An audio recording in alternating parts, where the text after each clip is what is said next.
Assalamu alaikum wa rahmatullahi wa barakatuh. I don't think my life is as adventurous as my partners here, but mashallah, what I can tell you is I'm the 8th out of 9 children, so I have got siblings, a brother who's younger and 3 sisters, and the other brothers are older than me. From a very young age, my father is a sheikh. Actually, he was the imam in the masjid in Zimbabwe, and he used to teach children the deen. And I think from the age of 3, I started learning the Quran. Not because he sat me down and taught me, but because there were children who used to come to the house and do hifz. And I used to sit and I could read. And I recall there was once a man who visited the house, and he heard me reading. So one day when we visited his house, he wanted to tell the others, this little boy, and I was only 3, I think 3.5 maybe.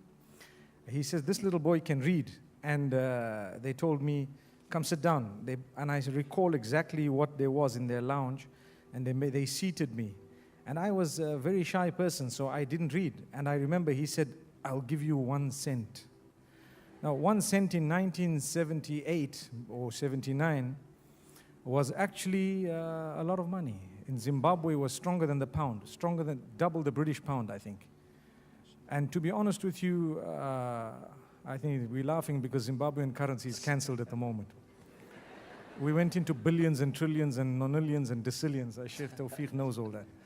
So what happened is, I don't know whether it was the cent or whatever it was, but I read what I had known of by heart, and I recall now what the verses were.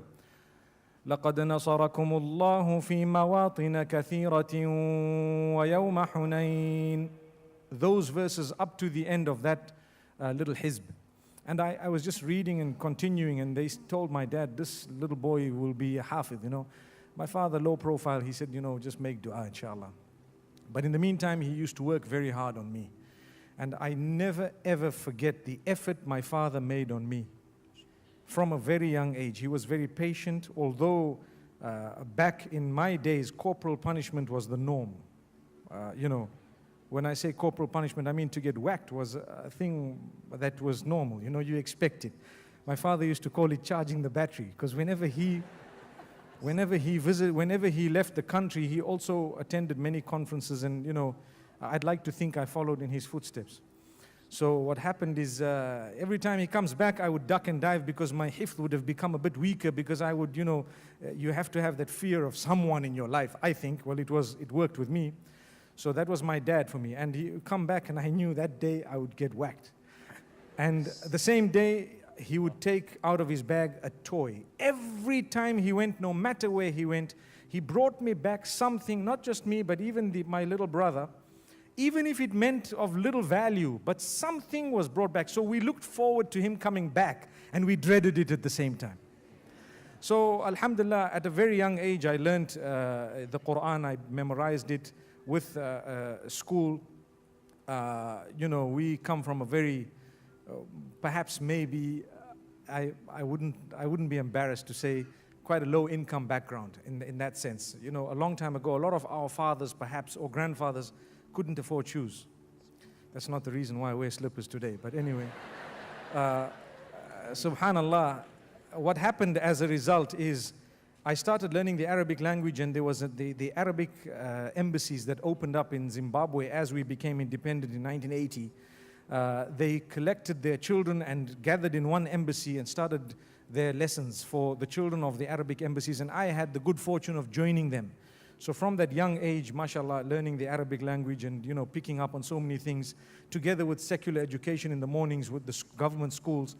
And when I got to the point of getting to high school, I was actually of the good fortune of being accepted at a college which was considered one of the best in the country. To this day, it is considered one of the best in Zimbabwe, but it was a proper, pure Christian college that we had.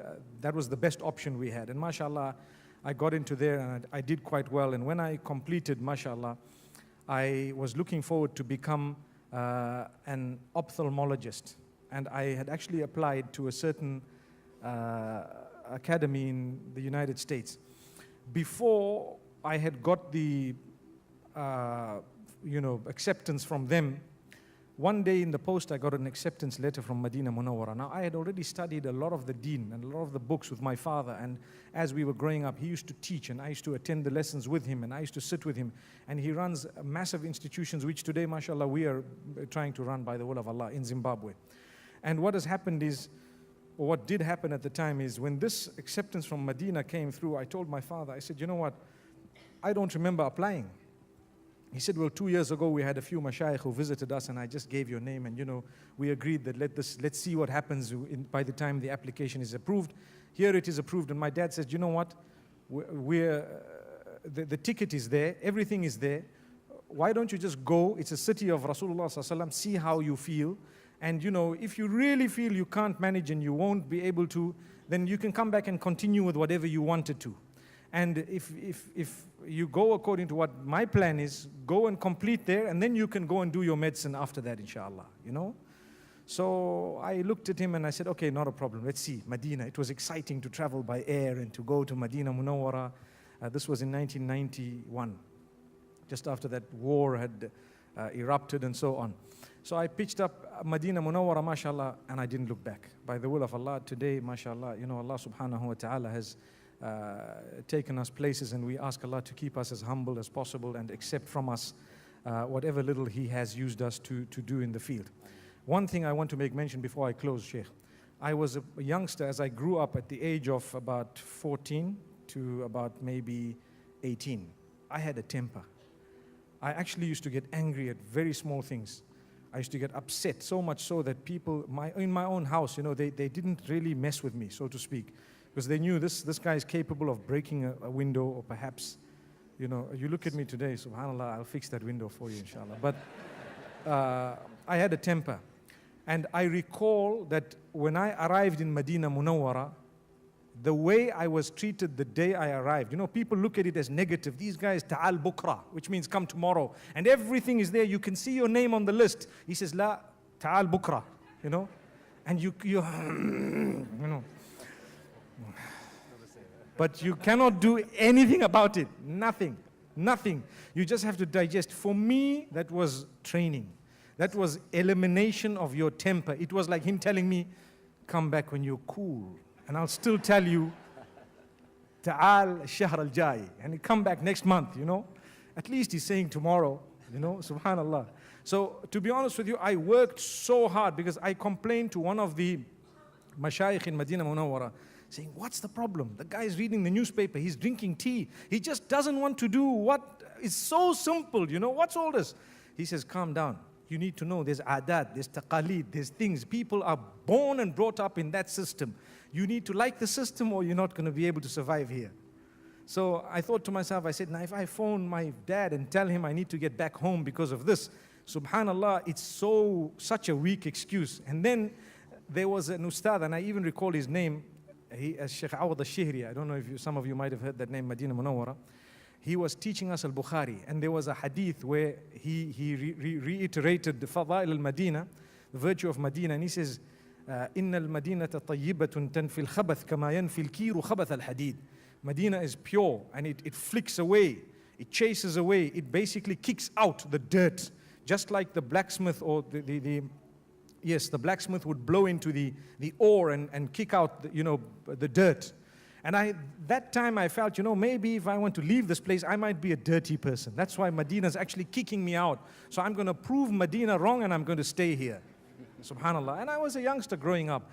And believe me, I worked on my temper to the degree that today, by the will of Allah, I won't be wrong if I say it's quite hard to get me angry. It's quite hard to get me angry.